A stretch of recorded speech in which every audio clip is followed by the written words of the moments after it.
Rajshahi board 2023। গ নম্বর, এ মাধ্যমে তরঙ্গটির পর্যায়কাল কত? বলছে এ মাধ্যমে যে সময় তরঙ্গটি এত মিটার অগ্রসর হবে সেই সময় বি মাধ্যমে কতগুলো পূর্ণ কম্পন দিবে, গাণিতিকভাবে বিশ্লেষণ করো। দেওয়া আছে এ এর তরঙ্গ দৈর্ঘ্য ল্যামডা ইকুয়াল টু 0.4 মিটার, এ এর তরঙ্গ বেগ V equal to 160 metre per second, এ এর পর্যায়কাল টি ইকুয়াল টু হোয়াট? জানি V equal to F lambda. এবার এফ এর সূত্র হচ্ছে 1/t।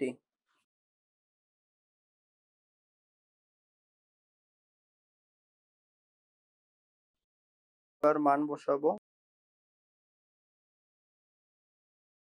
সুতরাং এ এর পর্যায়কাল এত সেকেন্ড, এ মাধ্যমের বেগ 160 মিটার পার সেকেন্ড, এ মাধ্যমের দূরত্ব এস 360 মিটার, এ মাধ্যমের সময় ইকুয়াল টু হোয়াট? জানি এস ইকুয়াল টু ভিটি। এবার সাইড চেঞ্জ করব, ভিটি ইকুয়াল টু এস, এবার শুধু টিটা থাকবে আর বিটা ভাগে। এবার মান বসালে 2.25 সেকেন্ড বের হবে।